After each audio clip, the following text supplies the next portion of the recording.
I was officially declared dead in a car wreck. Yet here I was, watching my twin brother wearing my tuxedo and leading my fiancée down the aisle. My own parents couldn't stop grinning, bragging to every guest that their precious son was finally moving up in the world.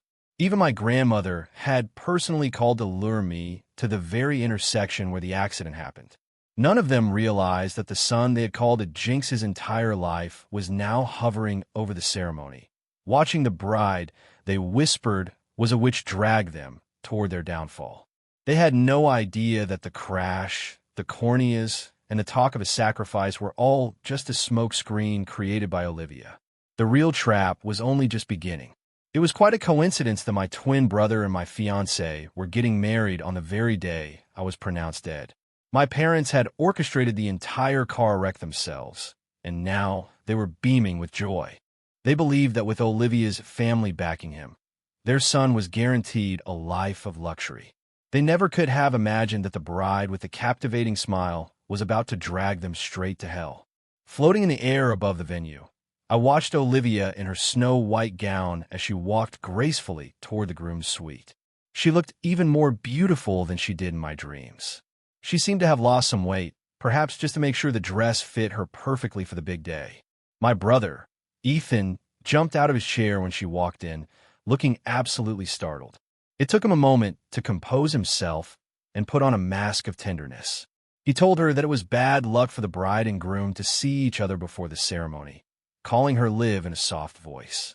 His voice sounded exactly like mine, so much so that even someone as perceptive as Olivia couldn't tell the difference. She didn't say a word in response. She simply reached out with her slender, pale hand and straightened his bow tie for him. When she asked why he had changed his suit at the last minute, Ethan was ready with a smooth answer. He told her he wanted to surprise her, claiming he had heard his tuxedo was made by the same designer who did her wedding gown. He obviously didn't have the nerve to wear my actual tuxedo. Over the past year, he had obsessed over mimicking my voice, my expressions, and my mannerisms. But no matter how many personal trainers he hired or how much muscle he tried to pack on, he couldn't replicate my exact build. A physique rushed by vanity could never compete with the body I had spent years of disciplined training to build. After Olivia finished with his bow tie, her hand slid down the front of his shirt, and she gently wrapped her arm around his waist. Ethan looked down immediately, closing his eyes to hide the sheer ecstasy he was feeling. He had spent a fortune hiring people to secretly record Olivia and me, studying every single frame of our interactions to get it right. He knew that in a moment like this, I would have leaned down to kiss her. I looked away, unable to watch what was about to happen next. Olivia always craved physical touch from me, even though everyone else saw her as a ruthless corporate titan. She was the one who held the power of life and death over her business empire. But around me, she was like a little kid, always wanting to be close. She was incredibly clingy and persistent. Her need for affection was like a child with a sweet tooth. No amount of sugar was ever quite enough for her. To be honest, Ethan was the one originally intended to marry into the Hayes family. At that time, Olivia was still living abroad, and the wild rumors about her scandalous lifestyle had already swept through Savannah like a hurricane. My parents were absolutely terrified that their favorite son would be thrown into a den of wolves and torn apart. Because of that fear, they turned their attention to me, the child the Miller family had always kept hidden away in the shadows. They called it a strategic alliance, but in reality, I was just a sacrificial lamb being offered to the Hayes family. Every major business in the city depended on the Hayes empire for their survival. It was a cruel twist of fate that the future head of the Hayes family was the woman everyone whispered was a witch. She was breathtakingly beautiful, but she was said to be cold and ruthless. The stories claimed that no man she ever involved herself with came out in one piece. These promising young men were supposedly left as hollow shells of their former selves. I floated closer to her, desperately hoping she might sense my presence. I wanted her to see through the facade and realize that the man standing there wasn't me at all. Even after being together for 2 years, I still felt like she was a mystery I couldn't solve. I still clung to a shred of hope, though, because I was the man she was supposed to marry. If nothing else, I hoped she would find my body soon, even if it was just a corpse with the corneas ripped out. I whispered her name and told her I was cold, but she couldn't hear me or feel that I was there. She didn't let Ethan go through with the kiss. Instead, she stepped back and looked him directly in the eyes, demanding to know why he hadn't answered her calls the night before. Ethan blinked, quickly grabbing her hand. He lied and told her that he had heard their grandmother had taken a fall, so he had rushed to the hospital and must have missed her calls in the chaos. My heart wrenched at the mention of my grandmother. She was the one who had supposedly fought to keep me and raised me all those years. I couldn't understand why she was the one who called to lure me to my death at that crossroads. She was the reason a hired truck driver had slammed into me at full speed. I wanted to ask her how the person who once refused to abandon me could now be cold enough to have me murdered. Olivia simply replied that family matters were always the top priority. I couldn't help but frown because that didn't sound like her at all. Since the day our engagement was announced, she had been blunt about me being a sacrifice from the Miller family. From that point on, I was expected to be at her beck and call, showing up the moment she summoned me. I had to reply to her messages instantly and keep my phone on around the clock. Simply put, she demanded that I swear she would always be the most important person in my entire world. Nothing and no one was allowed to come before her. I had lived up to that promise for years, which was why she had stopped accepting other suitors and even agreed to this massive wedding. Ethan told her she was always so understanding, and since she didn't seem angry, he grew bolder. He was just about to lean in for a kiss when someone knocked on the door. Her assistant's voice came through the door, letting her know she had a private call. Olivia pulled away from Ethan and turned to head out. Ethan looked annoyed, thinking the assistant had terrible timing. He told himself that as soon as he was officially married and part of the Hayes empire, she would be the first person he fired. Ethan tried to fix his tuxedo in the mirror, but his vision suddenly went blurry. He slammed his fist onto the vanity in frustration. At that exact moment, my parents walked into the room. My father was glowing with pride as he told Ethan that everything was taken care of. He tossed a phone onto the table, and I recognized it immediately as mine. Ethan didn't even look up as he asked about the corneas. It was clearly the only thing on his mind. My mother reached out to stroke his face with pure affection, telling him not to worry because it was all handled. She promised him that he could have the surgery as early as tomorrow if he wanted. Ethan asked if there were any loose ends, and his mood brightened considerably at the thought of never having to deal with blurry vision again. My father patted him on the back and told him not to worry. He explained that they had dumped my body into a lake far out in the countryside. By the time spring rolled around in a few months, he said I would be so bloated and decomposed that nobody would ever recognize me. He spoke as if he were discussing a minor errand rather than the murder of his own son. He had absolutely no emotion in his voice, treating me like nothing more than a piece of trash. I tried to clench my fists as I floated there, but I had no strength. It finally hit me with full force that the people who had hired a killer to run me down were my own flesh and blood. Ethan told them to shut up about it, saying it was bad luck to talk about such things on his wedding day. My mother quickly agreed and told him not to worry because they had already hired a psychic to handle the spiritual side of things. She laughed like a maniac as she explained they had placed a curse on me to keep my soul trapped. She wanted to make sure I could never come back to haunt him, even if I tried. I just hovered there and felt like rolling my eyes, thinking their expensive psychic must have been a fraud. Ethan looked relieved, though he still put on a fake show of feeling guilty about the whole thing. Ethan muttered that it felt wrong to do this to me, but my father immediately snapped at him. He shouted that I was nothing but a jinx and didn't deserve to be called a brother. My mother chimed in, telling him not to feel bad because I apparently owed him everything. She claimed I had bullied him even in the womb, and she blamed me for him being born so small and fragile. She told him his health issues and poor eyesight were all my fault, claiming I had drained his life force before we were even born. On top of that, they blamed me for the family business failing and forcing them to beg for scraps from others. My father grew even more heated, saying that letting me live in luxury with the Hayes family for 2 years was already too generous. I actually felt like laughing when I heard that.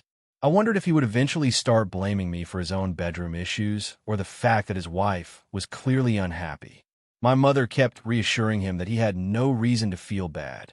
She told him that he was the one who was always meant to be Olivia's husband. She claimed I'd stolen his rightful place and that he was simply taking back what belonged to him. He used to think Olivia was a literal monster, which was why he was so happy to let me take his place. But then he saw that I was thriving by her side and had even managed to get engaged.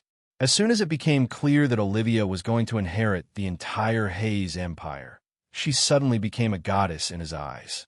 When the wedding date was officially set, he lost his mind and became obsessed with stealing my life. The ceremony was starting, and Ethan was standing exactly where I should have been. He was waiting for his dream bride and the massive fortune that came with her. My parents were absolutely beaming.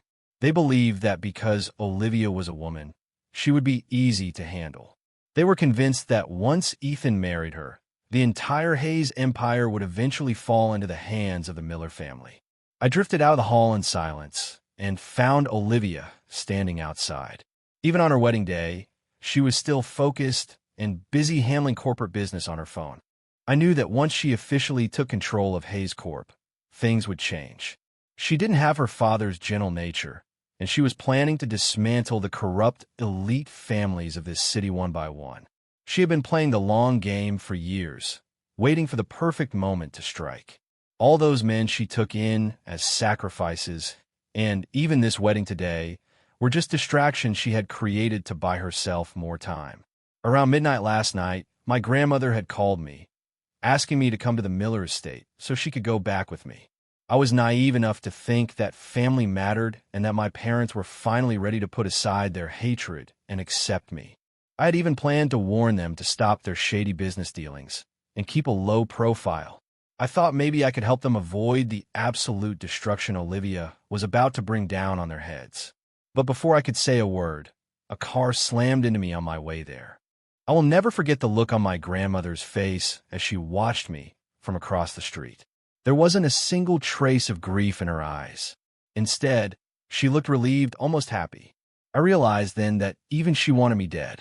When the ceremony finally started, every eye in the room was on her. Olivia was breathtakingly beautiful as she walked down the aisle. Watching her from the shadows made my chest tighten with a pain I couldn't describe. I wanted so badly to reach out and hold her like I used to, but that was impossible now. Ethan stepped forward, reaching for her hand as if he were grabbing onto his ticket to a life of luxury. Olivia didn't reach back. She just stood there, silently studying him. Her gaze was cold as she scanned him from head to toe, her lips pressed into a thin, hard line. That was the exact look she gave me whenever she thought I was keeping a secret. I wondered for a second if she had already realized something was off. Ethan asked her what was wrong in a low, nervous voice. He sounded guilty even as he spoke. Olivia didn't answer his question. She just noted that he seemed to be in a very good mood. Ethan's smile vanished instantly. He realized he had forgotten to act like me, since I was usually nervous and awkward in these situations. He quickly looked down at the floor. He muttered something about not really being happy, his voice trailing off. Olivia suddenly waved her hand and announced that the ceremony was over for the day. She turned and walked away without another word. The guests began to leave immediately. They were only there out of respect for the Hayes name, so when she told them to leave, nobody argued. My family was left alone in the empty hall, pacing around in a panic. They couldn't figure out if the wedding was being postponed or if it was canceled entirely. Despite their confusion, not one of them had the courage to go after her and demand an explanation. Even as a ghost, I found myself feeling pretty confused by her sudden exit. If this wedding was just a distraction, she should have seen it through to the end. I wondered why she had changed her mind so abruptly, and if it really was just because Ethan looked too happy. It hit me then that I still didn't know Olivia as well as I thought I did. She had walked out after a single sentence. My parents were busy trying to comfort Ethan, worried that he was heartbroken. They told him she hadn't actually called off the engagement, just ended the day's events. They tried to reassure him that she probably just had some urgent business to take care of at the office. Ethan was a nervous wreck, pacing the floor and replaying every second of the encounter in his head. He had spent months watching those secret videos of me until he knew them by heart. He had practiced my expressions and my tone until they were second nature, so he couldn't understand where he had messed up. Suddenly, the phone on the table began to buzz. Ethan looked at the screen and went pale. It was understandable that he was creeped out, considering it was a dead man's phone. He forced himself to pick it up and saw a message that simply told him to go home. He tossed the phone aside in disgust, though he seemed relieved. After taking a moment to calm down, he headed toward the villa Olivia and I shared. Maria opened the door, unable to hide the grin on her face. She welcomed him as Mr. Miller and told him she had been waiting years for this moment. It was clear that they had been planning to get rid of me from the very start. Maria showed Ethan around the house, giving him a detailed rundown of every single aspect of my life with Olivia. Since Ethan was already a skilled mimic, these extra details helped him disappear into the role of me perfectly. He eventually asked if the Jinx really kept a dog in the house. Ethan seemed to suddenly remember the animal and asked about it. Maria just gave him a pleasant smile and told him not to worry because she had already taken care of it. My heart dropped when I heard that. I started frantically searching every inch of the house and the grounds, but my dog was nowhere to be found. They were so determined to make sure Ethan wasn't caught that they were even willing to kill my dog. I suppose if they were capable of murdering me, a dog meant nothing to them. But he was just a harmless little stray. I had found him on a freezing, snowy night right outside the gates of the villa. Seeing him huddled there reminded me of being a little boy, locked out in the cold and left to freeze by my own family. I had stood there at the front door with the shivering pup in my arms, asking Olivia if I could keep him. That was only the second time in my life I had ever been brave enough to ask her for a favor. The first time was when I found a truck driver who had been injured in an accident but couldn't afford the ambulance. I wanted to help him and bring him home to recover, but I knew I needed Olivia's permission first. It was funny because when the driver left the next morning, he kept calling me boss and even referred to Olivia as the boss's wife. This time, however, the guest I was bringing home was a tiny puppy. Olivia had been disgusted the moment she saw the filthy little thing. She told me no immediately, her voice as cold as ice. I honestly thought if I pushed her any further, she would have thrown both me and the dog out into the snow. I stayed outside with that dog for the entire day, from sunrise until well after dark. Finally, she lost her patience and screamed at me to get my ass inside. I knew that was her way of giving in. I was so happy, I practically ran inside to give him a bath and some warm milk. I decided to name him Buddy. From then on, Olivia would put on a face mask whenever Buddy was around, looking like she was absolutely repelled by him. But despite the act, she never once told me to get rid of him. We had a guest over once who claimed to know about omens, and when he saw Buddy laying at Olivia's feet, he just shook his head. He told us that a black dog with a white nose and tail was a sign of bad luck. I got nervous and hurried Buddy upstairs, but just as I was closing the bedroom door, I heard the guest tell her that if she was going to keep the dog, she should cut off its nose and tail to fix the omen.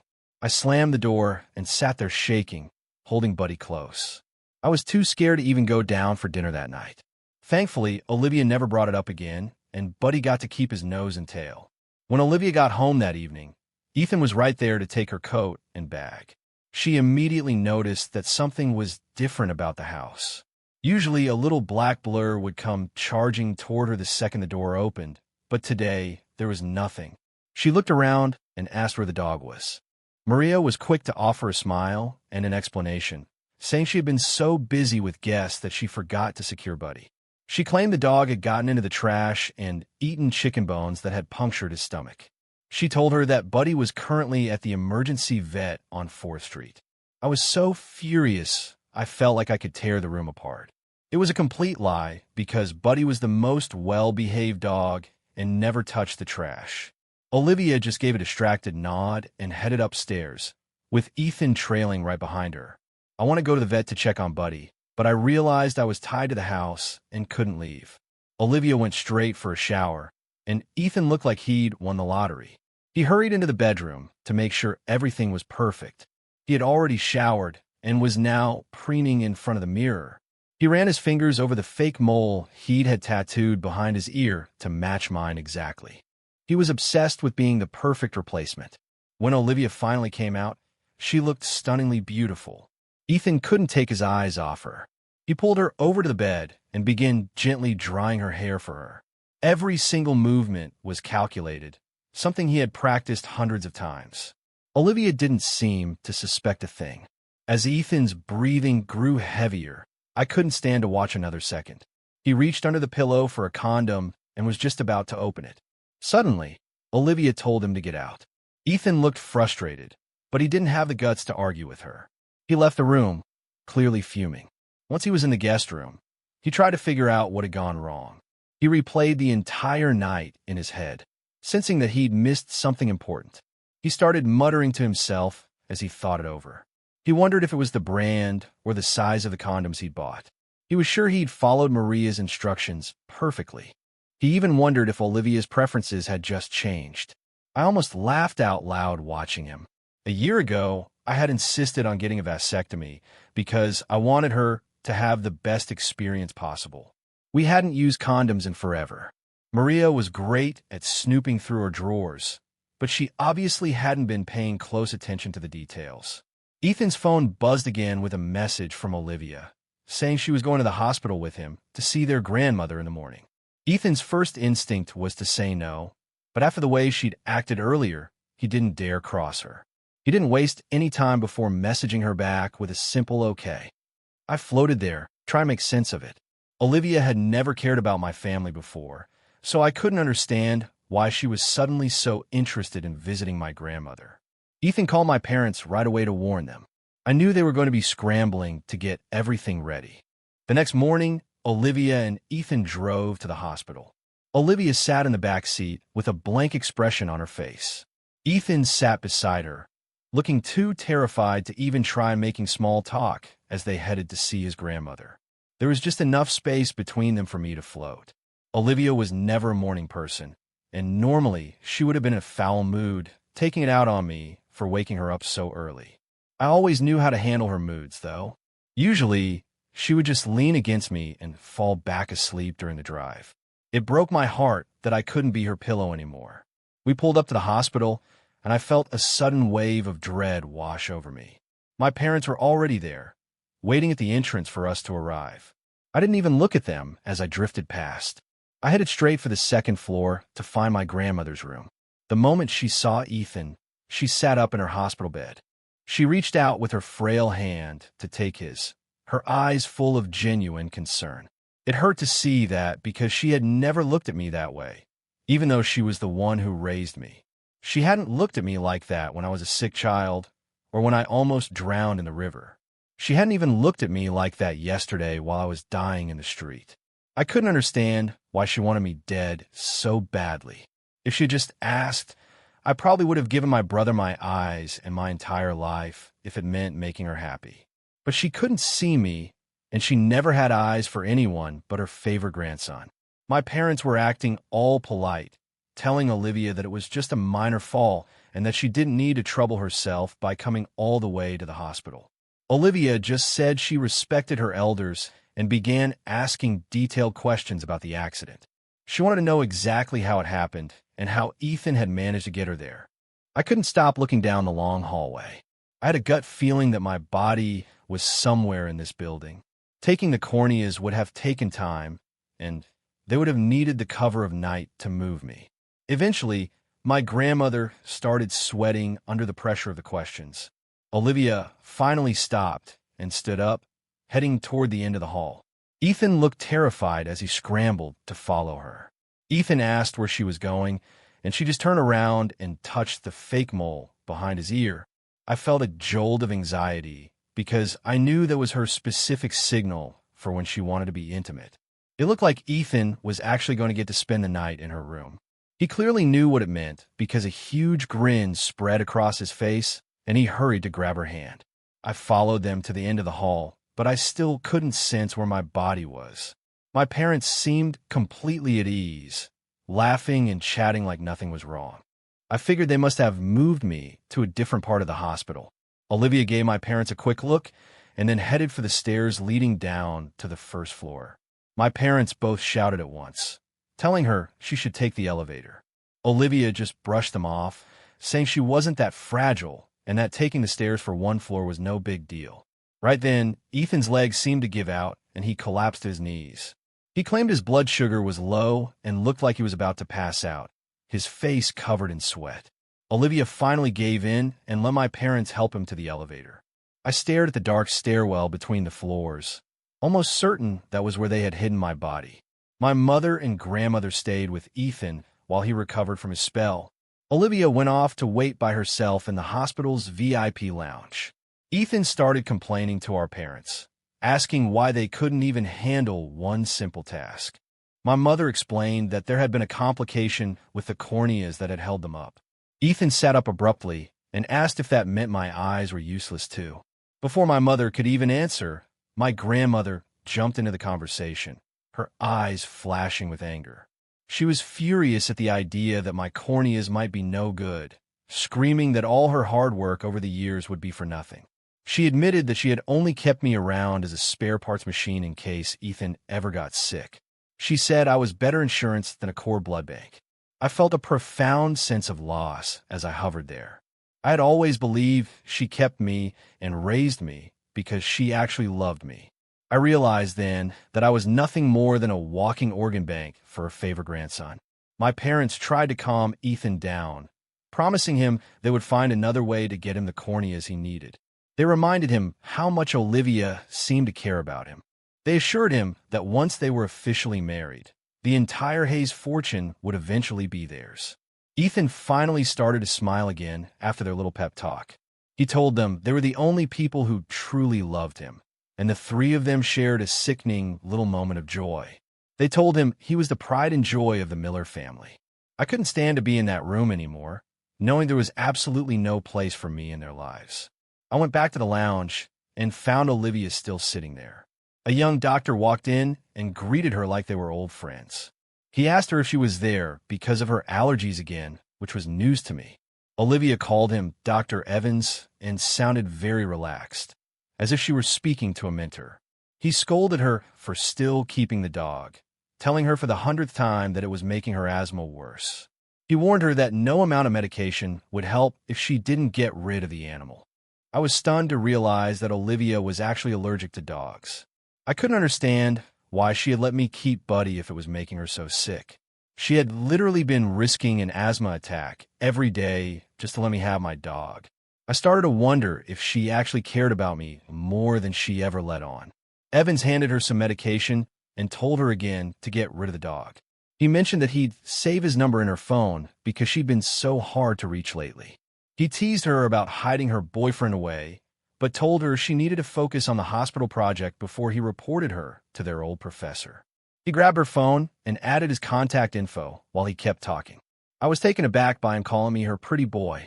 I hadn't realized that was how her friends viewed our relationship. Ethan had already gone back to the villa after his short stay at the hospital. Olivia, however, stayed in her study until late into the night, meeting with various people and handling business. It was weird because she had given him the signal earlier, so I expected him to be with her. Then her friend, Chloe Vance, walked in, complaining that Olivia had finally remembered their project. Chloe joked about how their old professor was annoyed that his star student had forgotten all about him after becoming a CEO. She was Olivia's closest friend and business partner, and she clearly didn't have much of a filter. I realized then that the hospital visit was just for business, and she probably hadn't caught on to my family scheme yet. Chloe poured some wine and offered it to Olivia, but she turned it down. Chloe kept talking about the project, but it was obvious that Olivia wasn't really listening. Chloe finally noticed and asked her what was really going on. Olivia quietly mentioned that she'd been having dreams about me, telling her I was cold.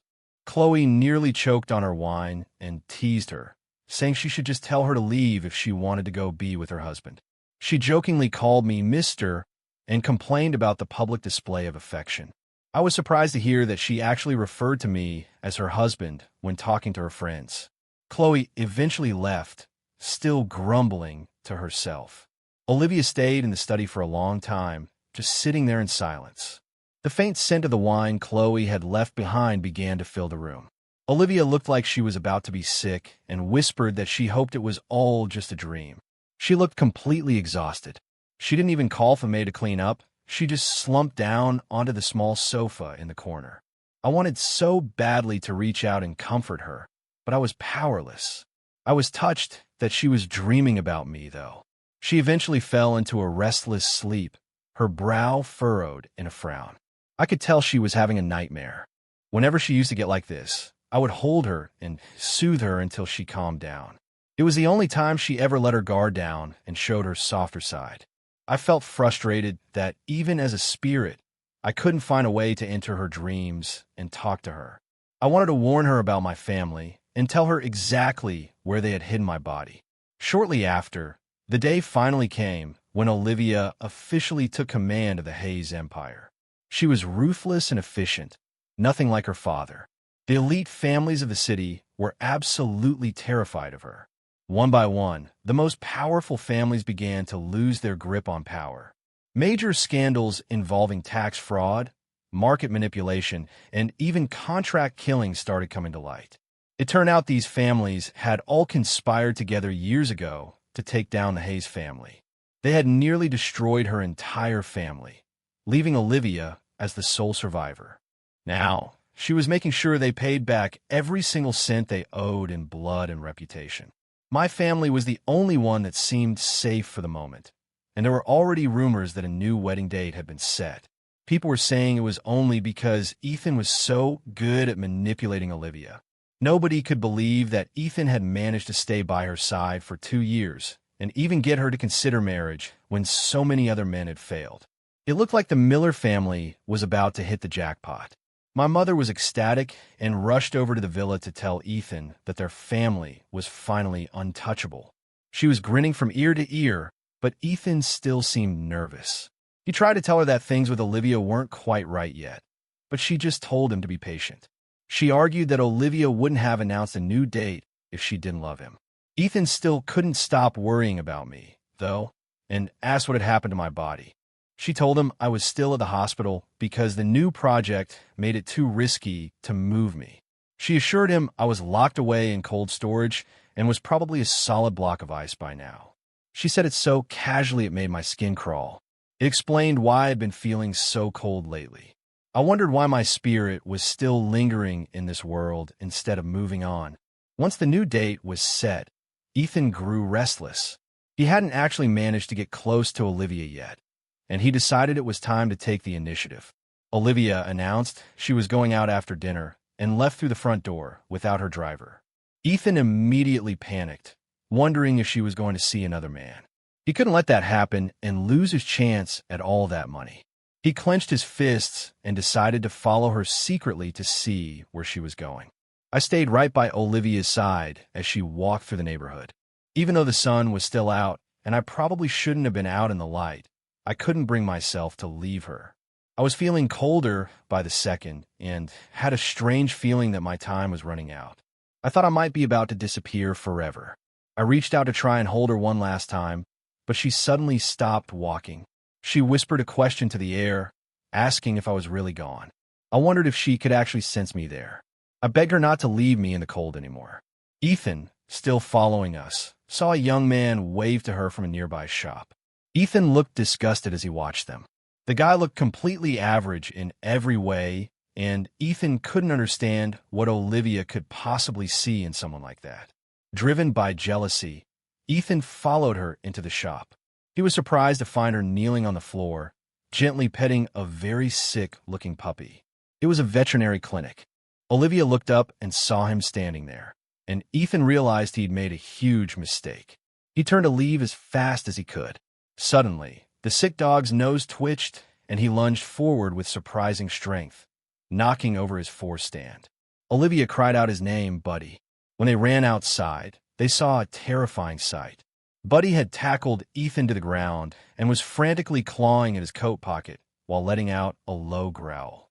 The dog bared his teeth and bit into Ethan's neck, leaving him bleeding out on the sidewalk. Maria came running over, screaming for her young master.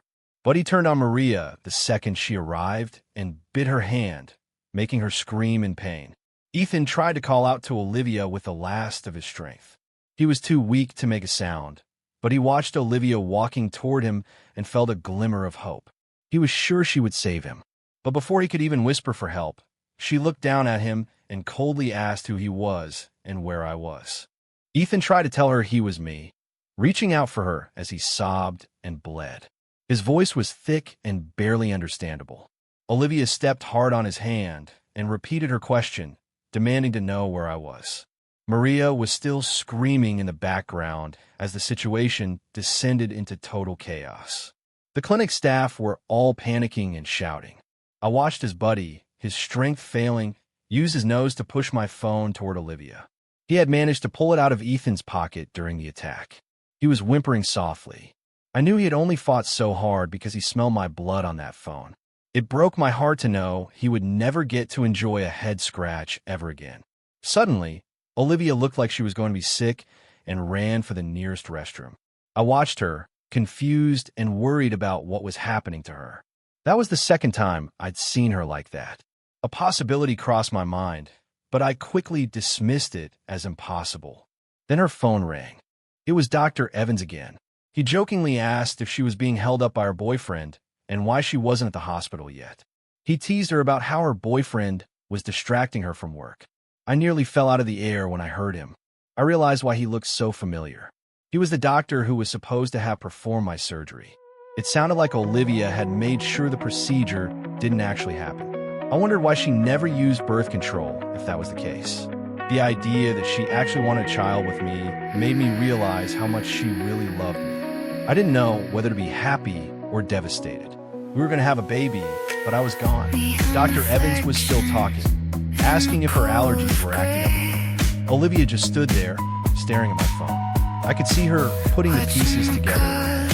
She told the doctor she was on her way and then immediately called her assistant to lock down every exit at the hospital. She gave orders to detain anyone who looked suspicious. She raced to the hospital and went straight to the stairwell where she'd felt something the day before, but it was empty. She checked the morgue and the labs, but I wasn't there either. Then she remembered what I'd said in her dream and headed for the cold storage. I hovered over the door, so relieved she had finally found me. Security brought over my parents and a middle-aged man they'd found hiding in the service rooms. Olivia looked at the man and felt like she recognized him from somewhere. She demanded to know where my body was, her voice sounding like absolute zero. My parents were shaking and tried to act like they didn't know what she was talking about. They started making excuses, saying it wasn't their fault that I had just been careless. Olivia looked at them with a gaze that could cut through steel.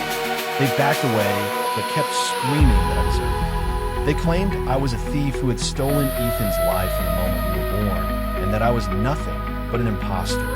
Olivia slammed her fist into the door and demanded to know where I was one last time. My parents were so terrified they collapsed to the floor, pointing trembling fingers toward the cold storage vault.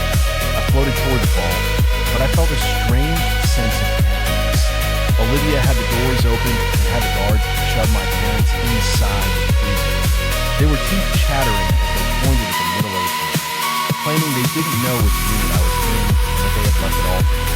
Olivia told her assistant to lock the vault from the outside. Her assistant looked horrified and tried to stop her, pleading with her not to. I was terrified she was going to lock herself in there. I didn't care about my parents, but I couldn't stand the thought of her being hurt. I tried to wave her back, but she couldn't see me.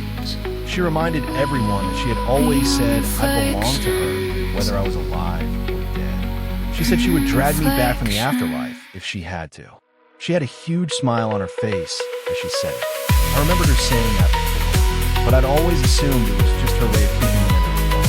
I realized then that she had been completely serious all along.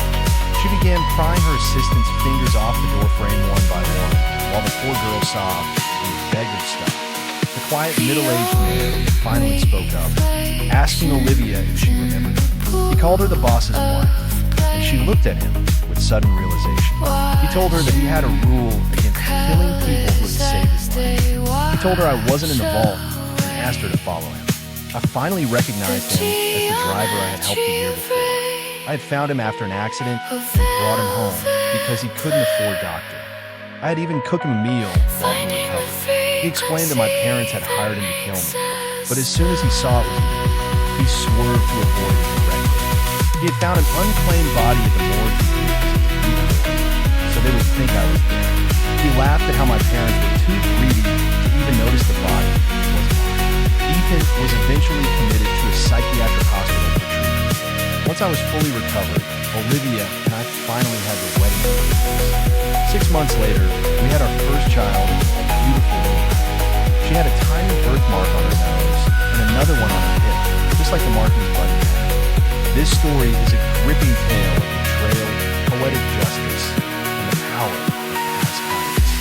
It follows Ethan, a young man treated as a jinx and a living organ donor by his own family, who orchestrate a fatal car accident to replace him with his twin brother, Lucas, in a high-stakes marriage to the powerful heiress Olivia. As Ethan lingers in a ghost-like state, he witnesses the depth of his family's cruelty, only to see their elaborate conspiracy crumble under Olivia's sharp intuition and fierce loyalty to his dog, Buddy. In a stunning twist of fate, Ethan is revealed to be alive because the very hitman hired to kill him chose to save him as repayment for a previous act of mercy.